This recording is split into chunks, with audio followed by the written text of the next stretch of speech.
Hello everyone. ಇವತ್ತು ಫಟಾಫಟ್ ಅಂತ fried rice ಹೇಗೆ ಮಾಡೋದು ಅಂತ ನೋಡ್ಕೊಂಬರೋಣ.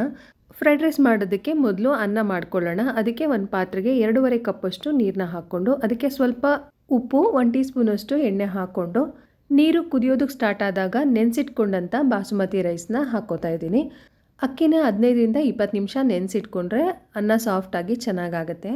ಹೀಗೆ ಓಪನ್ ಆಗಿ 80% ಬೇಯಿಸ್ಕೋಬೇಕು ಅಕ್ಕಿನ.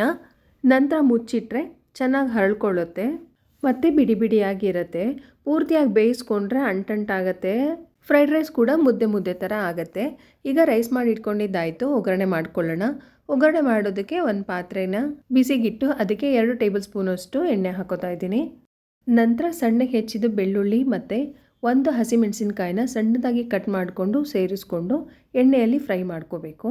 ಬೆಳ್ಳುಳ್ಳಿ ಹಸಿಮೆಣಸಿನ್ಕಾಯಿನ ಬಾಡಿಸ್ಕೊಂಡ ನಂತರ ಸಣ್ಣಗೆ ಕಟ್ ಮಾಡಿದ carrot, beans, capsicum, spring onion ಮತ್ತು ಕ್ಯಾಬೇಜ್ನ ಉದ್ದುದ್ದವಾಗಿ ಸಣ್ಣದಾಗಿ ಕಟ್ ಮಾಡಿ ಸೇರಿಸ್ಕೊಂಡು ಐ ಫ್ಲೇಮಲ್ಲಿ ಫ್ರೈ ಮಾಡ್ಕೋಬೇಕು. ಐ ಫ್ಲೇಮಲ್ಲಿ ಮಾಡೋದ್ರಿಂದ ತರಕಾರಿಗಳೆಲ್ಲ ಕ್ರಂಚ್ ಆಗುತ್ತೆ. ತಿನ್ನುವಾಗ ಒಳ್ಳೆ ಟೇಸ್ಟ್ ಕೊಡುತ್ತೆ. ತುಂಬ ಬೇಯಿಸೋದು ಬೇಡ. ಒಂದು 2 ನಿಮಿಷ ಐ ಫ್ಲೇಮಲ್ಲಿ ಫ್ರೈ ಮಾಡಿಕೊಂಡ್ರೆ ಸಾಕು.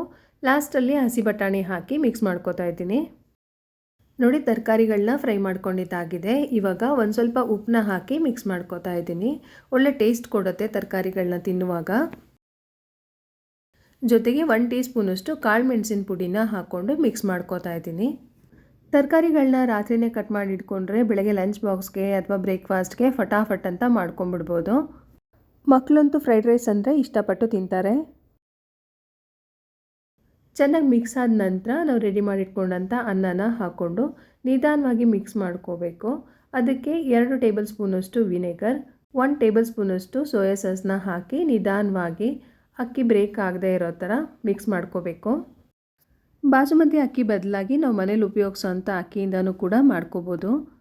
ಅದು ಕೂಡ ಚೆನ್ನಾಗಿರುತ್ತೆ. ಆದರೆ ಅನ್ನ ಮಾತ್ರ ಉದುರುವಾಗಿ ಮಾಡ್ಕೋಬೇಕು. ನೋಡಿ, ಫ್ರೈಡ್ ರೈಸ್ ರೆಡಿ ಆಯಿತು.